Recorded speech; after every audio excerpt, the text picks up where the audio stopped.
Okay, it's Toby from Heavyweight MMA, today with Fergus the Future Jenkins ahead of his pro debut. How are you, bro? Yeah, really good, man. Thanks for having me on. Man, it's been a while since we chatted. Obviously, you're fighting out of Canterbury Fight Centre under Carl Weber. Shout out to Carl Weber, man. How's it all going?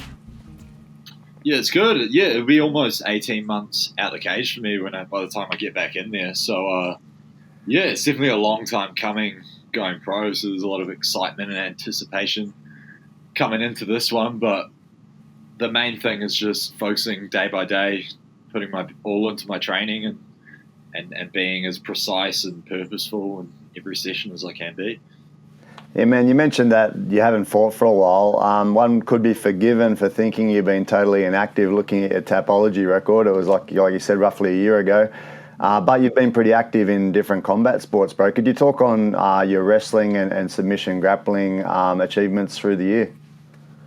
Yeah, so although I wasn't fighting MMA last year, I was doing a lot of grappling competitions. So I did several jiu-jitsu comps, and then I did the wrestling New Zealand Nationals. Won that for Greco-Roman and freestyle, and then I won the ADCC professional division, absolute, and my weight division. And then there was an 8-man jiu-jitsu tournament in a little city, Timaru, near where I live, and managed to take that one out. Got my first cash prize, $2,000 for that one. So not bad for not getting punched in the face. Yeah, and then the Greco-Roman and freestyle wrestling as well, right?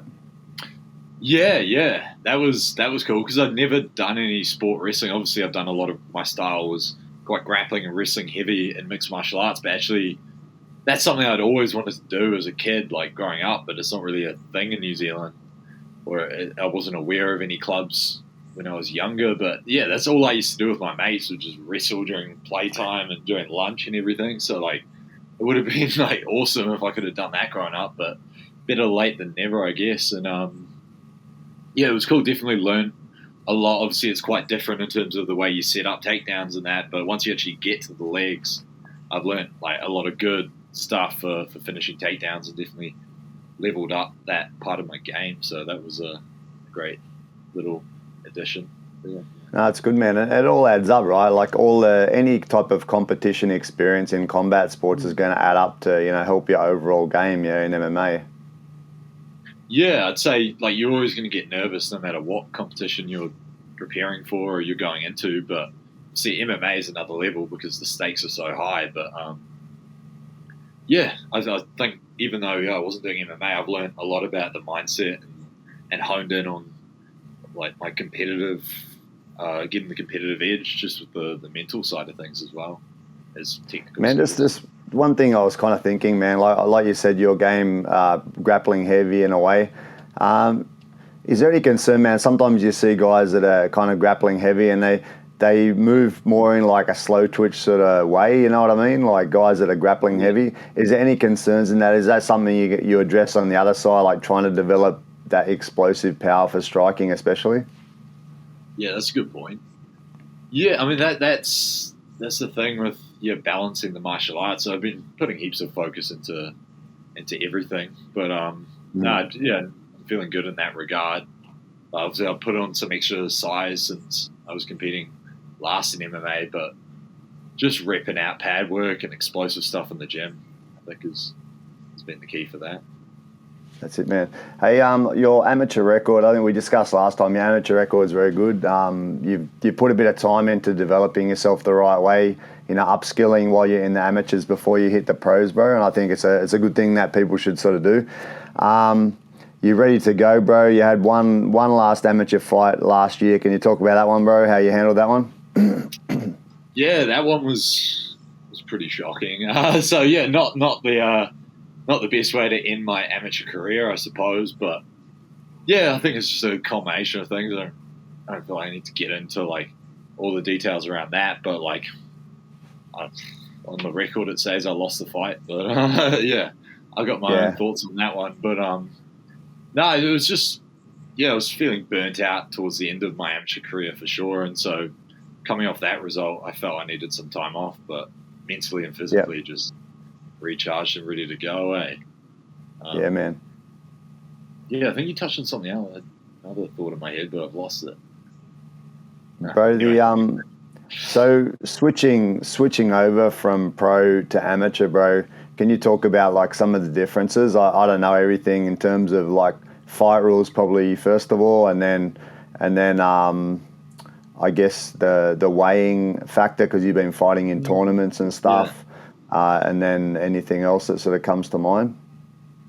Yeah, there's quite a few factors that change. So just some basic stuff with the rules. Obviously now elbows, knees to the head, heel hooks. So those just a wider array of weapons and more danger and with those weapons in terms of cuts and knockouts from other types of blows. 5-minute rounds as opposed to 3. That's a huge difference. Yeah, 24-hour weigh-ins. So, well, a lot of my amateur matches were 24-hour weigh-ins, but also a lot of same-day weigh-ins, especially for the tournaments. So, yeah, I can obviously afford... I never really cut any weight in my amateur career, so now I can obviously afford to... Well, that's kind of what I've been doing in the year off, is just beefing up a bit, putting on extra muscle, extra size that I need. It was either go down to welterweight and be a string bean down at 77 or beef up, and I felt like I definitely had the frame to put in the extra mass, and I think that's going to suit my style better, and it's also going to be more fun having a bit of extra weight on my frame rather than sort of dieting down all year. And then another big difference is I think that suits me real well is having just the 8-week camp to prepare for one opponent, whereas towards the end of my amateur career, there were a lot of tournament structured sort of with that tournament structure and having multiple opponents and not knowing who you're going to fight. It's hard to game plan and be as strategic in how you approach things. So I think that really benefits my style and the way I think, and also with the coaches I got around me to like have that time to, because that's what performance at the elite level is about, because your body can only push you so far. You need to get the edge by being smarter and approaching the game more strategically. So that's a huge difference. Bro. And obviously another big part of turning pro is it turns into a money-making kind of goal, you know. Obviously entry-level MMA is not big dollars, you know. Actually, probably most of the way it's not big dollars until you get to that elite top level of the sport, right? Have you got your eyes on the prize? Is that your goal? Yeah, well, I can't be asked fighting for no money anymore. Like that idea just like does not appeal to me. I'm like, I can't imagine having another amateur fight. To be fair, even like a jiu-jitsu match for free, it's like I want to get paid for all the hard work that I'm putting in. Yeah, my eyes are definitely on the prize, but I'd say compared to in my amateur career, I've switched my mindset a little bit more to where I'm trying to be in the moment, day by day, as opposed to getting too wrapped up in the end goal. More just content and confident that if I do the right work, good things are going to happen. Yeah, man. And it's early days, but something to consider as you're moving up, obviously, is the marketing of yourself and all that, and the sponsorships, because you know that's a big part of the game these days. You know, and I think you could do well in that area too. You're a nice guy, so you know you could do well. But obviously, you have to build up the wins, etc., before you really start pushing that side of things. A little bit early now, yeah. Yeah, I guess it's kind of like a holistic thing. Like you need both. You need the competitive success and you need the marketing. You can't really have one or the other. You definitely can't just have the marketing side of things, because that doesn't work. You got to walk the walk as well. Yeah, exactly. And people do get caught up too much in that too, right? Yeah. Like too much in the Instagram world and everything, when they should be focusing more on just training and getting better. Everything else is extra. Yeah, exactly. Bro, so talking about your pro debut, fighting Emil Jeries on Hex 30, May 4th in Auckland, New Zealand. That should be a pretty good show, right? Hex coming over to New Zealand. Should be a nice one. Yeah, definitely. So, yeah, I was on the first show when Eternal came to New Zealand. Don't believe they'll be back since, but it'll be cool to be on the first Hex show as well, making my pro debut, and I think it's going to be a huge stack card, so it's super exciting to go up to Auckland for that one. It's going to be a spectacle, a big event. Yeah, great opponent. True, man. So Emil Jeries, 1-1 as a pro. He lost against the current Eternal champ, Ben Johnson. So his loss in the pros is not a bad one as well. But one notable thing to me is he's had 3 losses, all by rear naked choke. You've had several rear naked choke finishes, so that might be a bit of a path to victory, perhaps. Yeah, I think I got lots of paths to victory, but no, he's a big, strong opponent. It's an exciting matchup. Like it gets you up when you see someone who's like a physical specimen like that guy. Like it makes you want to train and prepare as much as you can. And his one loss to Ben Johnson as a pro. Obviously, that's as good as it gets in the domestic professional scene. It was cool actually seeing him win the belt after such few pro fights and like having like a not a very protracted career and seeing how quickly he's been able to rise up and put himself in the sweepstakes for the UFC. So that's pretty motivating to see that. Did you get a chance to train with Ben at CKB at all? Because he's been there a bit, right? I don't think I've ever been around it. I don't think he was there when I was there, or certainly I've sort of trained with him. Yeah. Hey, on that, man, have you continued before? When I spoke to you a while back, you were training a little bit at CKB. Is that something that you managed to continue, or or you've been just at Canterbury? Yeah, I haven't been to CKB since before, like preparing for my last fight. Since then I've been to Thailand, but I'm pretty happy where I am in Christchurch and potentially making trips here and there as well to like go and upskill. But like the team that we've got right now at CFC is pretty awesome and it's only building. Nice. Hey, you just mentioned Thailand. What did you get up to over there? Did you go to one of the big gyms over there? Yeah, I was training at Bangtao. Okay, yeah, so it was pretty much strictly business for me when I was over there. Like I wasn't messing around with the lady boys or anything like that. But as tempting as it is, I didn't really get up to much besides just training and everything. That was pretty much. I had a bit of time in Europe after my fight because that was in Serbia, and then I went to Thailand on the way back home for several weeks, and so it was kind of a bit after my fight, so I wasn't necessarily thinking about competing again straight away, but it was a super cool time just to like immerse myself in a completely different culture and be among like such a top class gym. So I'll be heading back there after this fight actually. So I'm scheduled to head off May 17th, so it's about 2 weeks after my fight. I'll be back in Thailand, and that's gonna be good because I won't be in camp for a fight at that point. I'll just be focusing on proving my skills and building all that up, and that'll give you some time for the lady boys. I was actually I was actually about to say, what did you pick up in Thailand? Referring to skills, but I don't know.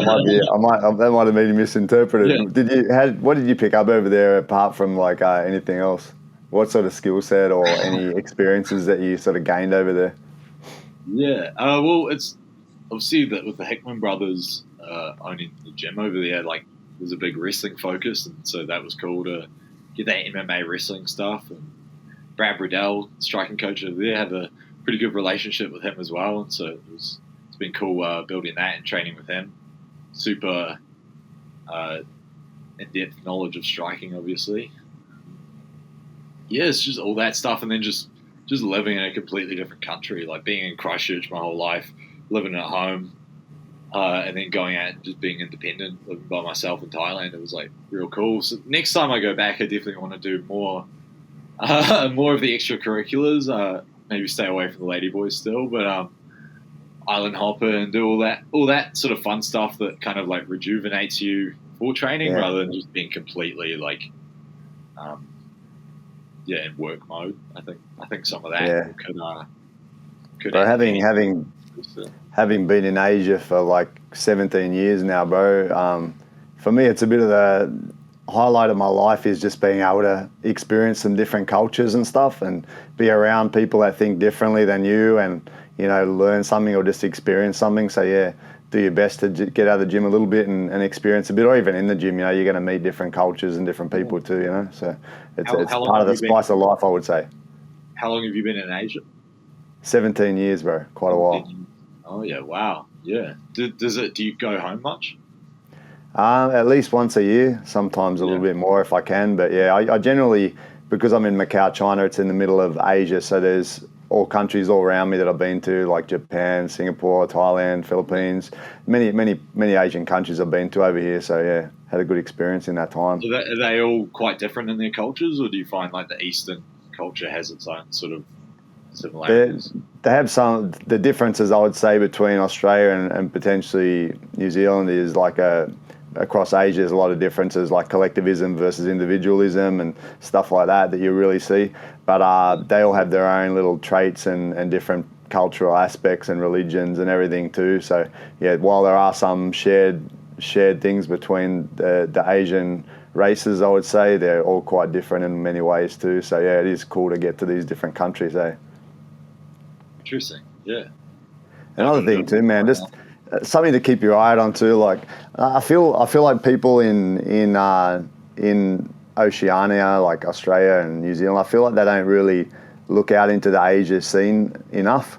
Like there's a few guys obviously that competed extensively in Asia, like Izzy and Brad Riddell, etc. But I don't see everyone doing it. I think there's a lot of opportunities, probably especially at your sort of time coming into the pros. Like there's fights all around Asia, like you hear about MMA fights, and they like to have a few foreigners in the shows, you know. And while it might not be amazing money or whatever, you might end up using your money to get over there or whatever. It might be worth it for an experience, you know, sort of thing. You're Say like, again? like showing us, you're building up your record, and you're exposing yourself to a different audience.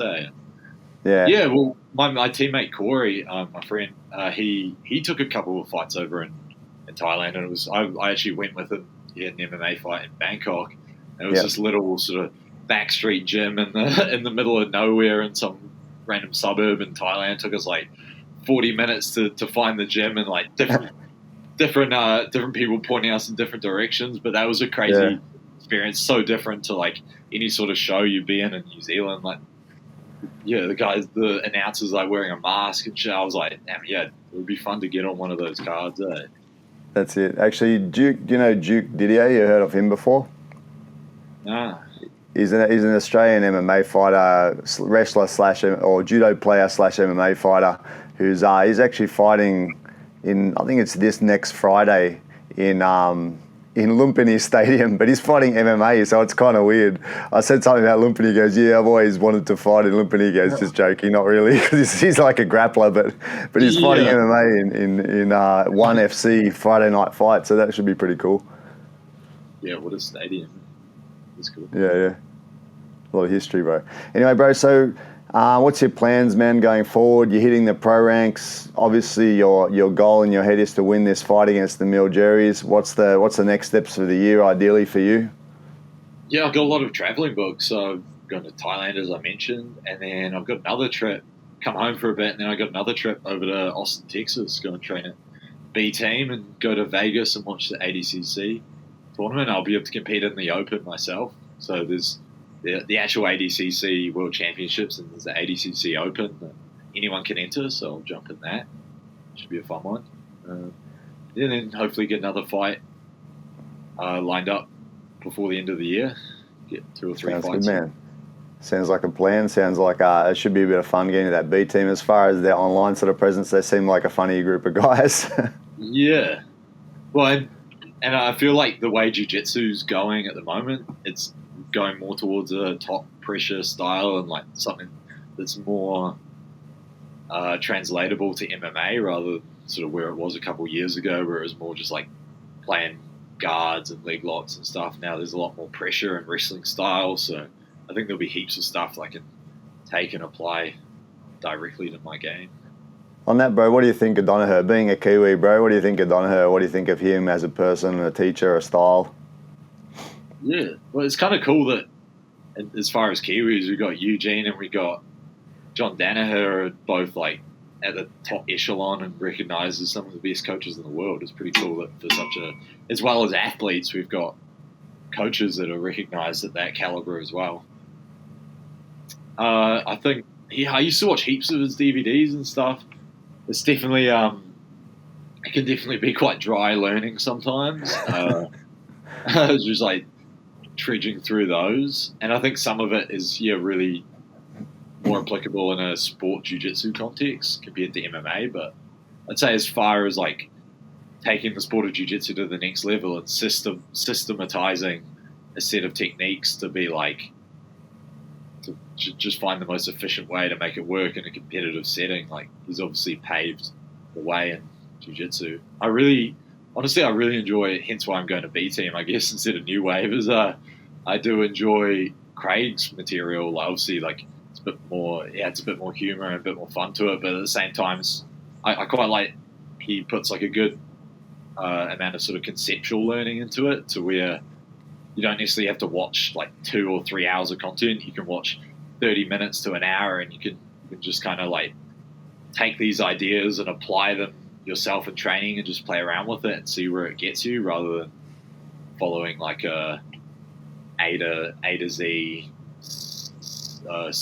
like set of moves and stuff. So there's a bit of a difference there, which I quite appreciate that style. Yeah, I actually had a chance to be at Freestyle when Craig was there training Volk for his first fight with Makachev. That was pretty cool to watch, man. Just cool to watch. He was just teaching him escapes from like bottom position and stuff. It was interesting for me to watch, man, you know? Yeah, what specifically did you find really? It was like escape from full mount. He was using kind of this, like, I don't know even what, I'm not an expert in BJJ. He was swinging his legs around to try and like get out of the bottom mounted position stuff. Just I had never really seen it before. It was like a pendulum with the legs to get out, you know? It was cool. Yeah, that's a funny looking escape, that one. You know the one, right? Yeah. Cool, bro. All right, man. Well, looking forward to your pro debut, bro. Wishing you the best of luck against Emil Jeries, man. Actually, I didn't ask you. Emil Jeries, Hex 30, May 4th in Auckland. What's your prediction for the fight?